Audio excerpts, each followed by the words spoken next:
In today's video, I'm going to teach you how to connect your domain to HubSpot. By the end, you'll know exactly where to click and what to expect so your website, landing pages, or blog can live on your own branded URL.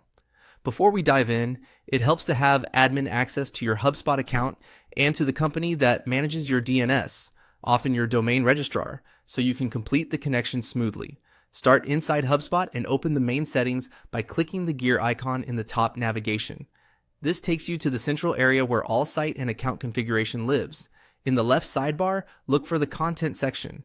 That's where HubSpot groups tools that control your website, blog, and files.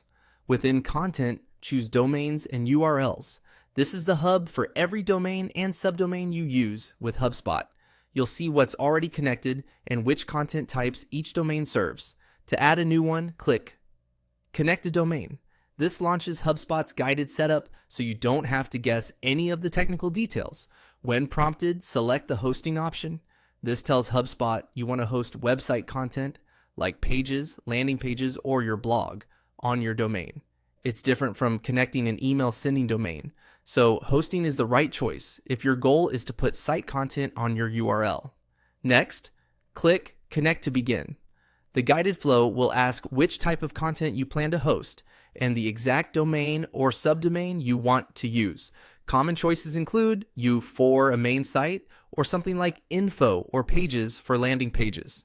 HubSpot will also help you confirm whether this should be a primary or secondary domain for the content type you've selected. From there, HubSpot provides the exact DNS records you need to add or update. Keep this window open and in another tab, sign in to your DNS provider. Copy the records exactly as shown, name, type, and value, so verification goes quickly. If you see a TTL field, the default is usually fine. After you save those DNS changes, return to HubSpot and follow the prompts to verify.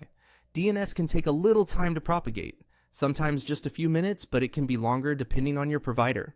So don't worry if verification doesn't pass immediately. Once HubSpot verifies the records, it will automatically provision SSL to secure your domain. You'll see your domain listed under Domains and URLs with a connected status. That's it. You've connected your domain to HubSpot using the guided steps, and your content is ready to be served on your branded URL.